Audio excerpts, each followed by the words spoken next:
Hey fam, it's Matt. Welcome back to the vlog.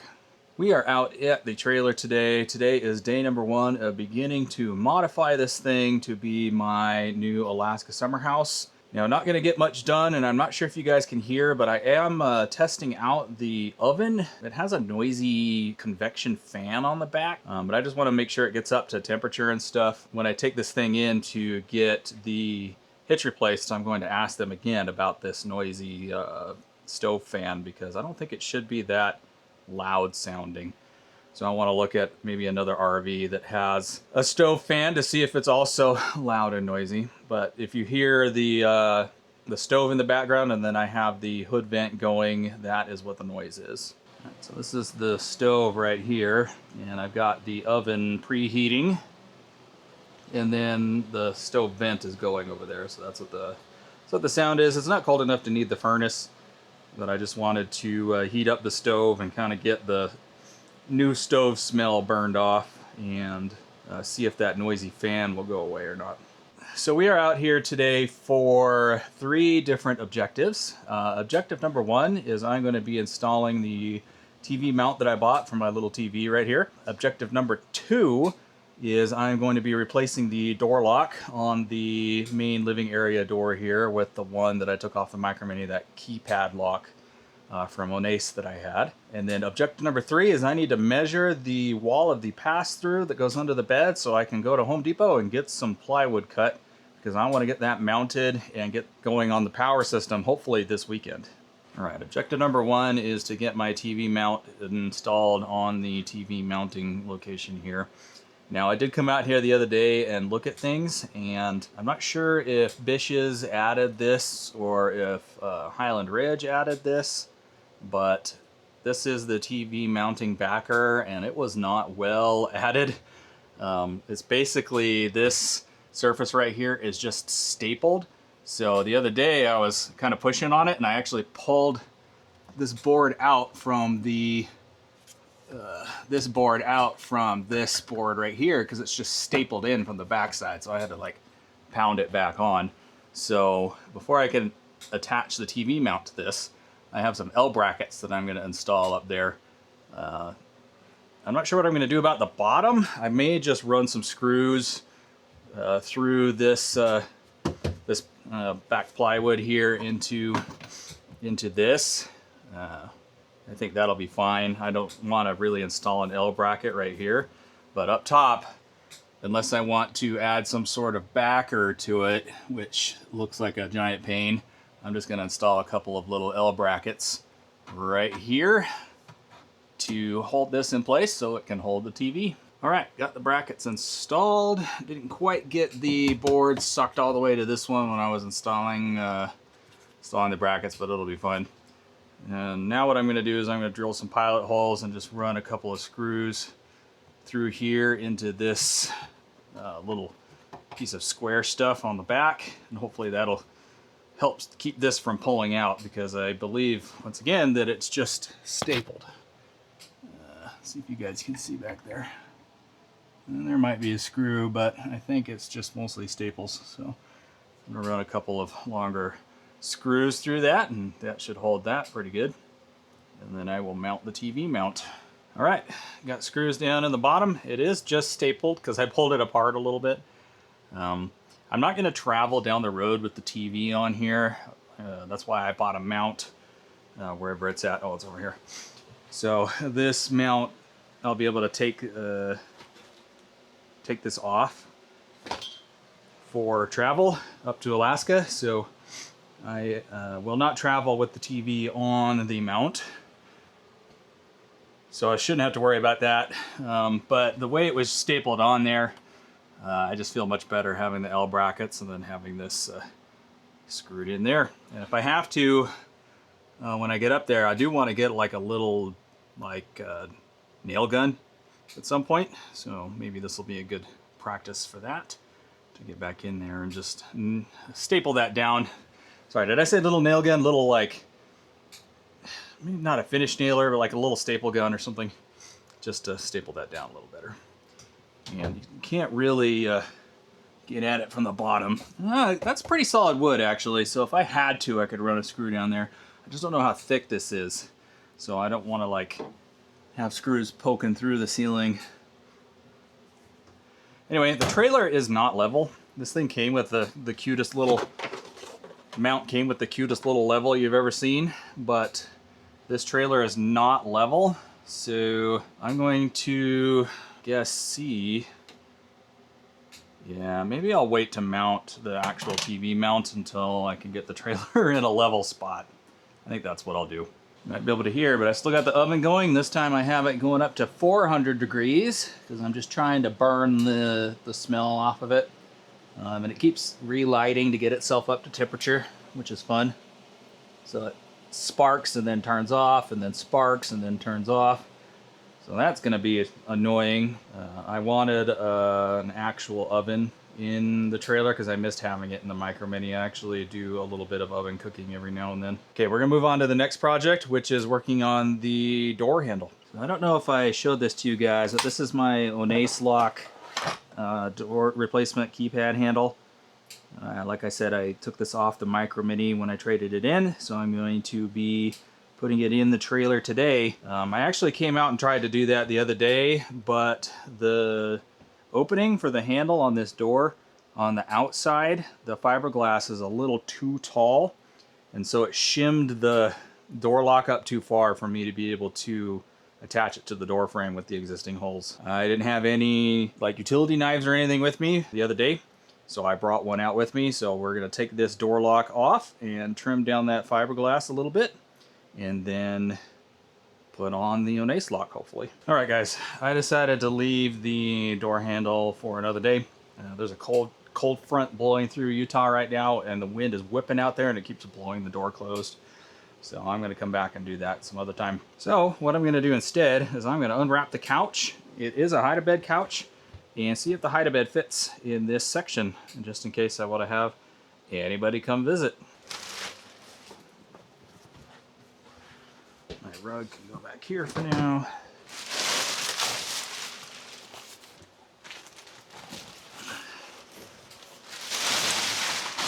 And if you guys remember, the tour of this couch originally was back here in the back. So we'll see how this goes.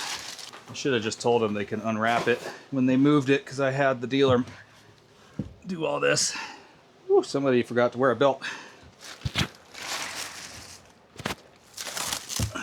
Shrink wrap. So ideally I'm gonna have the couch shoved all the way over here in the corner.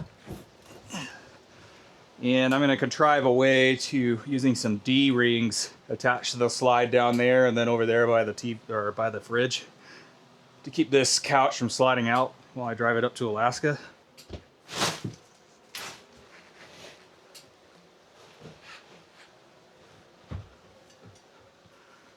Okay.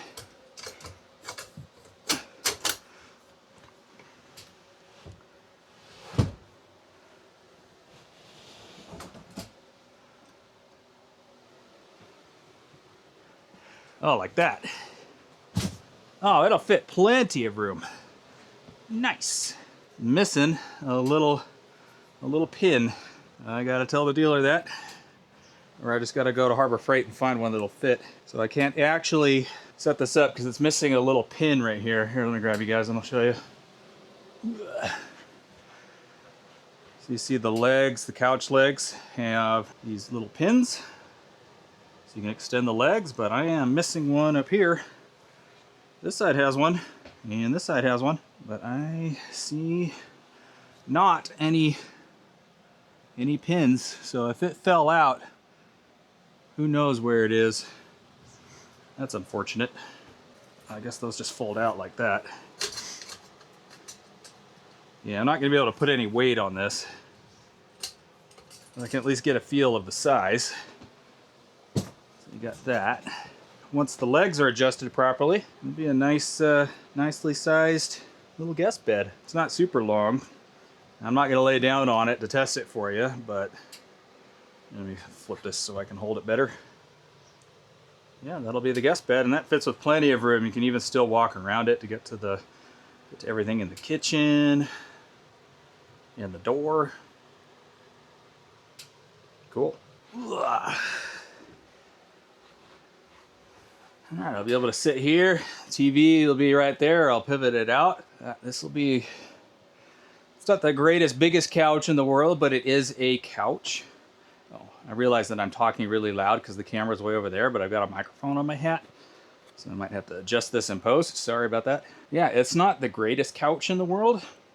This is a cheap budget trailer, but it is a couch, which will solve one of the problems that I had with the Micro Mini. Was the only place that I had to sit was at the dinette where I sat all day to do work, and it was so uncomfortable. Like, you couldn't sit kind of lounged back like this. Like, that dinette forced you to sit straight up and down like this all day, and it just killed my back. So this will be really nice for relaxing, just watching some TV. Let me see if I can lay down on this any good. Remember, I'm an old fat guy, so oh yeah, as my sister-in-law, who's from Minnesota, would say.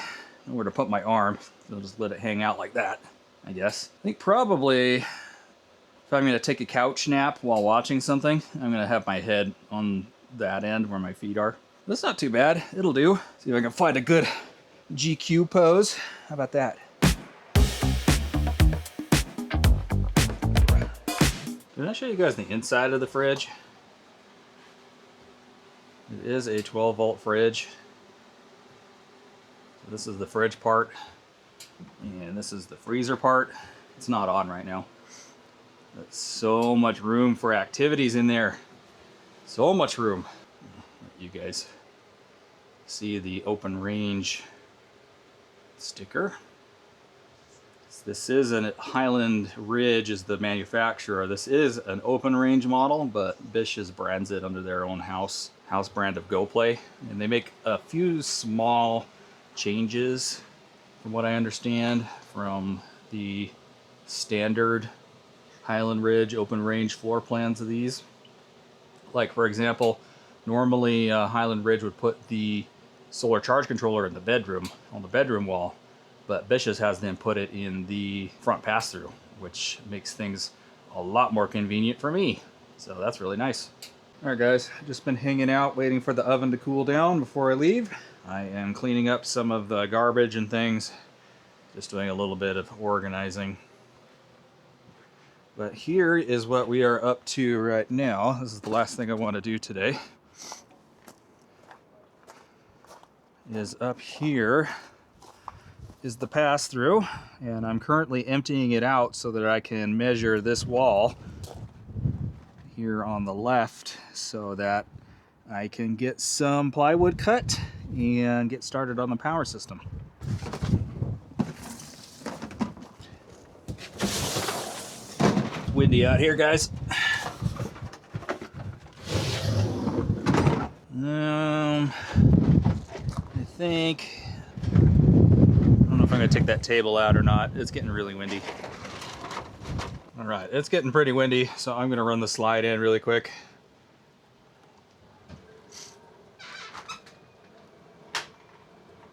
So much quieter than the slim rack slide in my Micro Mini was. This one is a rack and pinion slide. It's faster too.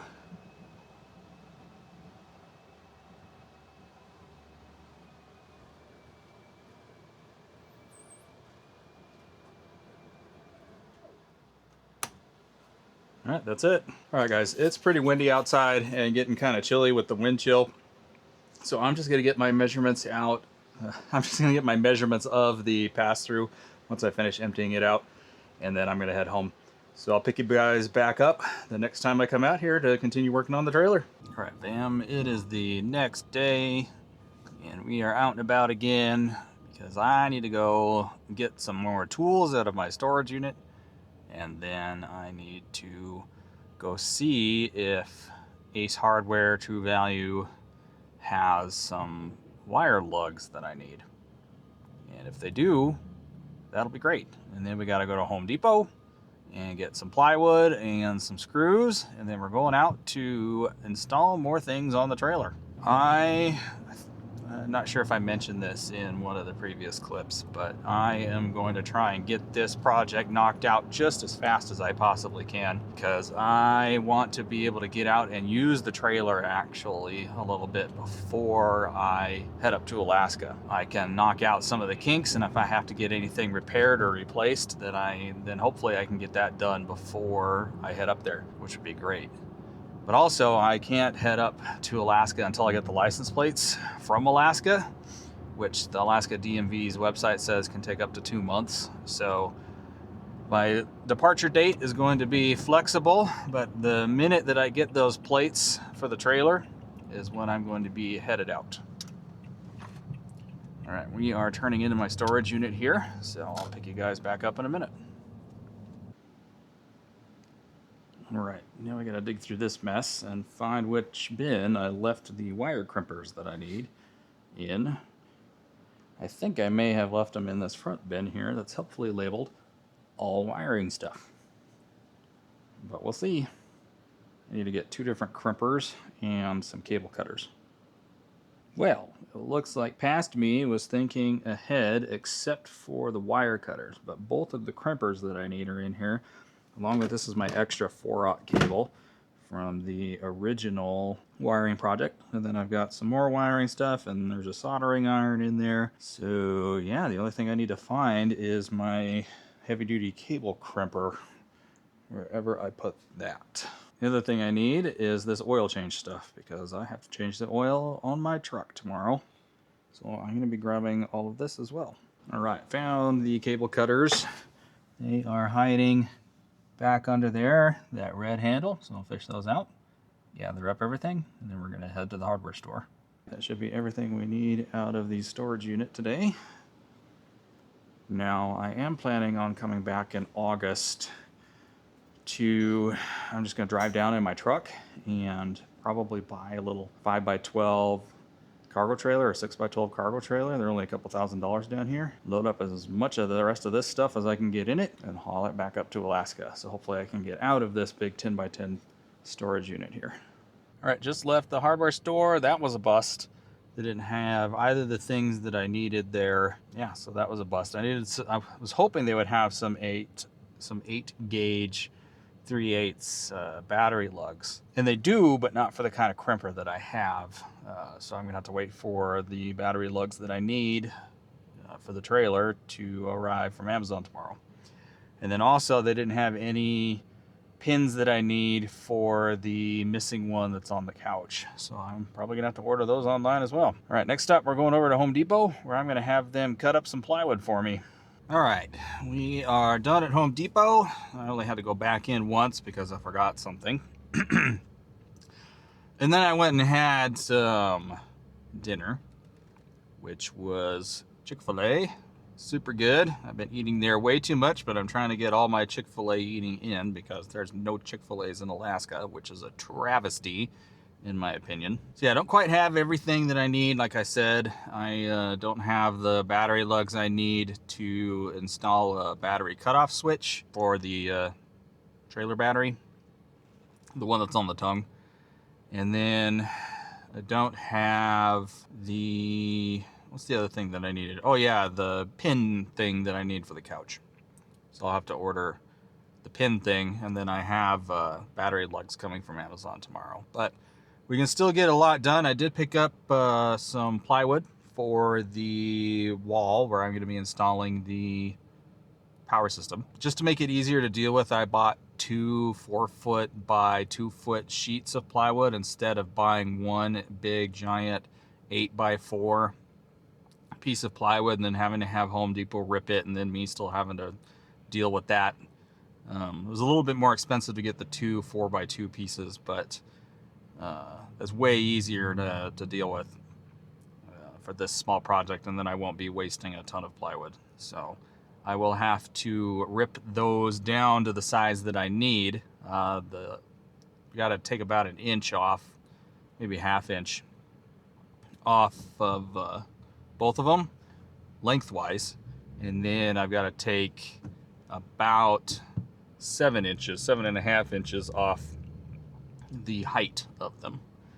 because they're 4x2 and the underpass is not quite 8 feet long. It's like 91 inches instead of 92. So you gotta take ½ inch off each board. Or just 1 inch off of one of them. But the pass-through is only 17.5 inches tall, and these boards are 2 feet high. So got to trim them down. So I'll work on that over the next couple days. But meanwhile, we are still heading out to the trailer, and I'll show you guys what I'm going to be installing when I get out there. Hopefully one of those things will be the door lock finally. Yeah, currently we are stuck in rush hour traffic, but it is a much nicer day today. There is very little wind, which is a welcome respite versus yesterday when it was so windy that couldn't really do anything outside on the trailer. So gotta wait through this big line of traffic, and we are headed out to where the trailer's parked. All right, it looks like this is the only thing that I'm gonna get done while I'm out here at the trailer today, but this is the latest mod for the trailer. I just bought a bigger battery box, so this will have enough room for the battery that I want to put in here, and also to add a 12-volt battery cutoff switch, which I have with me. It's a Blue Sea Systems, just like the one I use for my big inverter power. When I build the actual power system, I'll explain why I'm gonna still have a battery out here. So yeah, we'll go over it then, but this will give me plenty of room for the cutoff switch that I want to add, and possibly reuse my smallest solar charge controller, but we'll see how that goes down the line. And then also I had to reroute this propane hose because it was underneath the battery tray, and I didn't like that one bit. It was stretched pretty tight, so I had to undo all this propane bottles and just move the hose above instead of below. All right, that's gonna do it for the quick day 2 of modifying and working on my new trailer. So we'll catch you guys in day 3. All right, fam, we are back for day 3. I think, is it 3 or 4? I'll have to look up and see on the footage when I play this back to edit it. But we are out here at the trailer again today to finally finish the first couple of projects I wanted to get done on it. Hold on, I gotta put you down while I get these stairs down.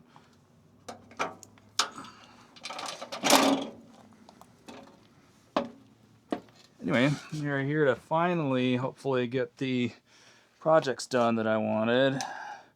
We're still not gonna mount the TV mount right here just because I'm gonna wait for the trailer to be more level, but we are going to finish getting the battery cutoff switch installed because I got the battery lugs that I need.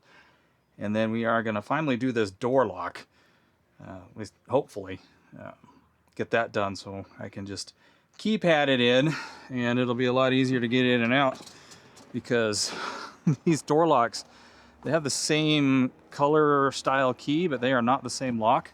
So the trailer has 2 doors with 2 different locks, and I keep messing it up, so it'll be nice just to have to deal with 1 lock. I will say it was nice and cool inside the trailer. Pretty warm day out today. It's gonna be, I think, close to 70 here in Utah, which for March 12th is really warm for this time of year, but I will take it because I have a lot of work to be doing on the trailer here over the next couple weeks. So yeah, I'm gonna get started with the battery cutoff switch.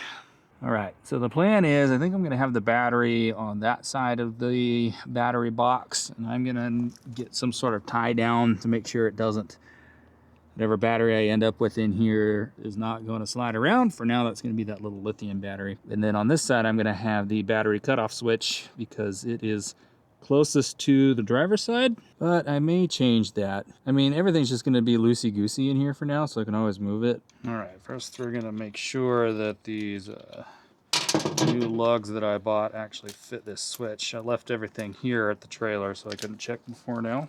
Just to double check, these should be 3/8 inch studs for 8 gauge wire. Will fit right on there, perfect.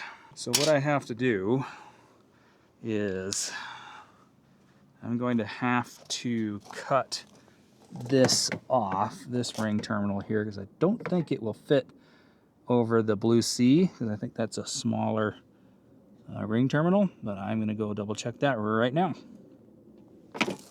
Never mind, it fits perfectly. So all I have to do is make one cable with the appropriate sized ring terminal on one end for the switch, and then on the other end for the battery. All right, I've got some 8-gauge copper wire here.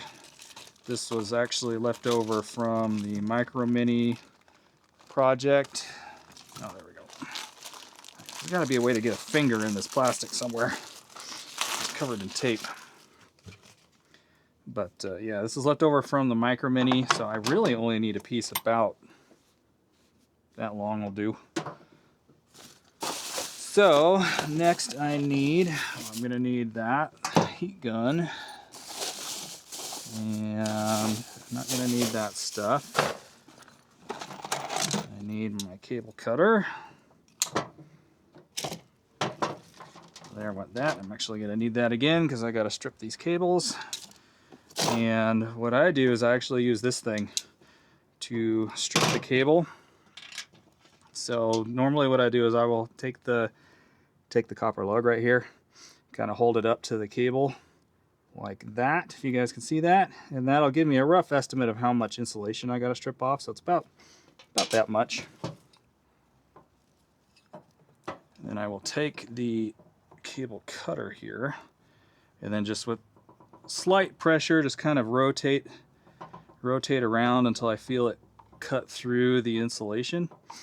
Like, I'm not pushing down very hard on this at all because I don't want to cut the copper wires beneath it.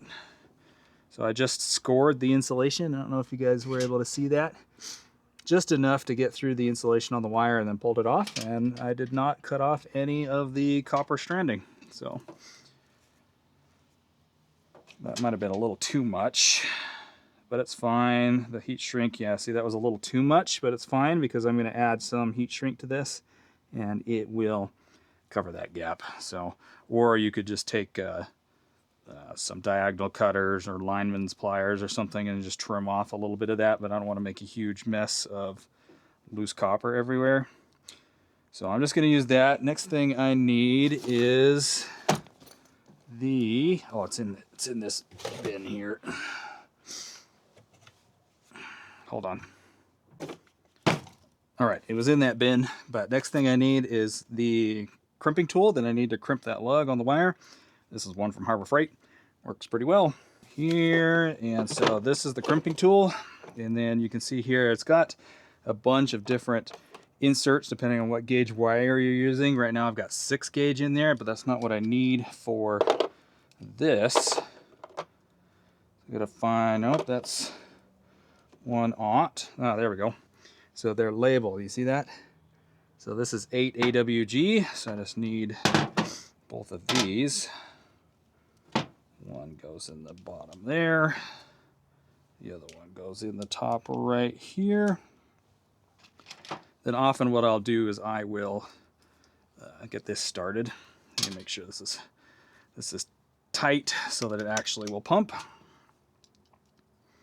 So I will pump this down until it gets started, and then stick the wire in and then finish crimping it. So I'm going to do that right now. All right, so I've got it's a little bit twisted. I want it to be a nice crimp, so I'm going to get this just started, make sure that the lug is level on the other side. See that? Because I want it to crimp straight down like that. So I have that just barely holding on there, and then I'm going to stick the wire in there. And then just kind of hold it, and then use the truck bed and get the crimp started. Okay, so that's got it started. So you can see there, it is slowly crimping the lug onto the wire there. And you just go until it gets to where you like it. I'm gonna go a little bit more. Okay, let's loosen that and see how that looks. All right, I think that's pretty good. See, it's pretty flat. It will have grabbed all the stranded wire in there. So then what I'm going to do is I'm going to wrap this with some shrink wrap that I've got right here, and then use my heat gun there with my little power station to cover this up. Now, if you're doing, this one's fine, but sometimes you need to make sure to put the heat shrink over the cable before you crimp on the lug, because otherwise it won't fit. What I'm going to do is I'm going to get my power station ready with the heat gun that I've got over here, and then heat shrink this on right there, and I'll show you when I'm done. Now this thing theoretically can do up to 0 gauge, up to 1 aught, but I've got a bigger lever crimper for that versus this hydraulic one. See if I can get one more. Okay, I think that's probably good. Yeah, perfect. All right, time for heat shrink. And for the heat shrink, I brought my little EcoFlow, because my bigger one is still in the back of the truck to power the Starlink. It's not doing that right now, but that's what I keep it in the truck for. But I've got this littler one for little jobs like this. And then I've got this little heat gun right here, which is really awesome. It comes with this cool deflector thing, which is really useful for smaller cables. So I'm just going to pop that off and then heat shrink this wiring right here. Oh, I can't see that display with my sunglasses on. Okay, we got 97%. So we are just going to take this, slide it up to about there, turn this on high. Oh, got to turn to the inverter on, or the power station on, but it has an actual switch for the AC side as well. So it'll take this little heat gun a minute to shrink down this heat shrink here.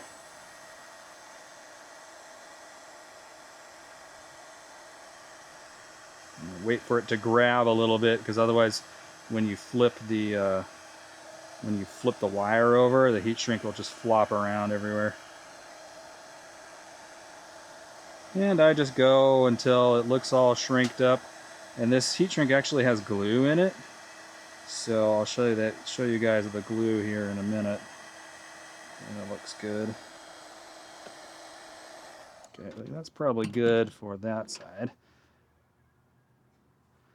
So I don't know if you guys are going to be able to tell or not.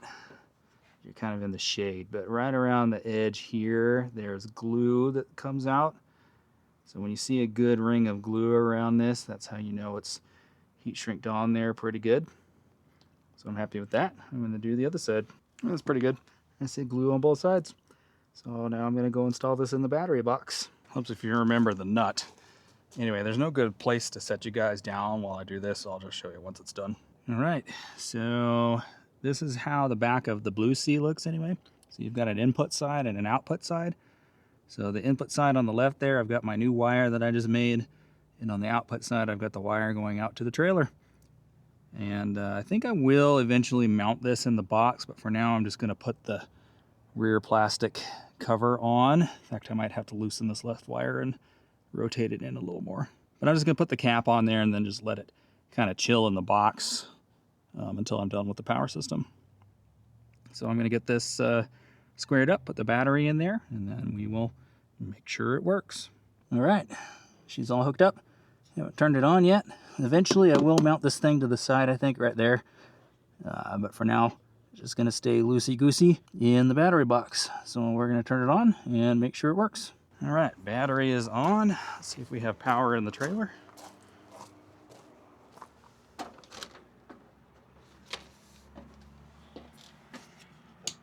Hey, sweet. All right, next we gotta flip the switch in the pass-through here to turn the solar on, because there's still some light out here and we're wasting battery.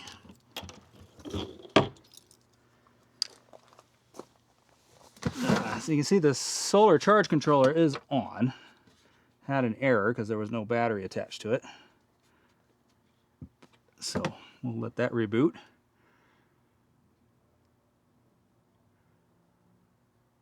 Now this charge controller is getting bypassed just as soon as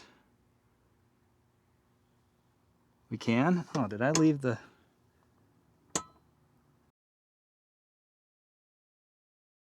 I don't know what this thing is doing.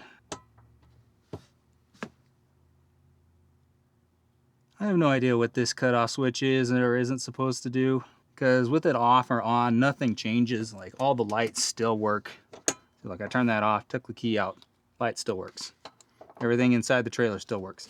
So I'm gonna have to pull this thing off and see how it's wired, if it's wired properly with my voltage tester and stuff. I thought it was a solar cutoff, but apparently not, because this solar charge controller says it's sending in 5.1 amps into the battery right now, and this thing is turned off. So I have no idea what that thing does. Like literally everything on the trailer still works no matter what position that cutoff switch is in. Like it's sending solar, the front electric jack still works, all the lights still work. So I have no idea what that cutoff switch is for. We'll have to figure that out another day. All right, last thing on the list of projects for today is to actually get this door latch replaced.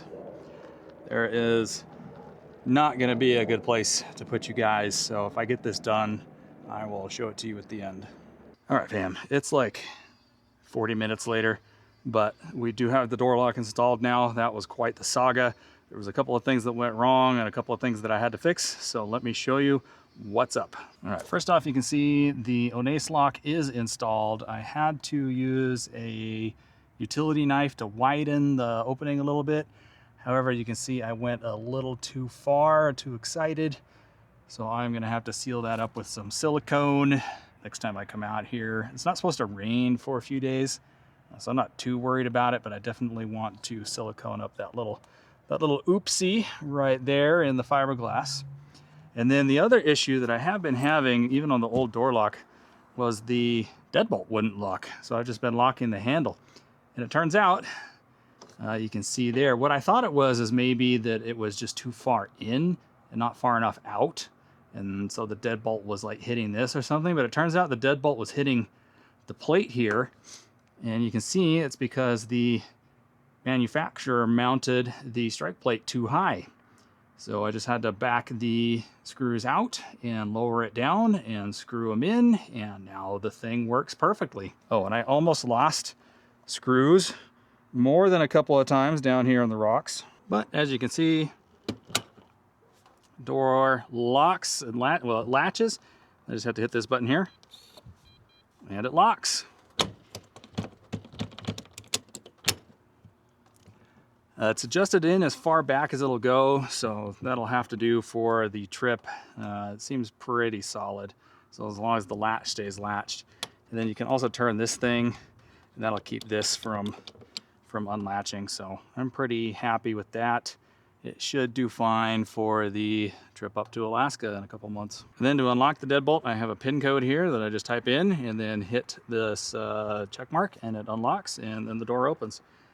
This lock also comes with a couple of remotes, so you can lock and unlock it with a key fob, but then also it does have a deadbolt actual key here, so you don't get locked out if like the battery dies or something goes wrong with the electronics on the inside. Each remote has a little key inside it, so you can still open the deadbolt even if the keypad's not working.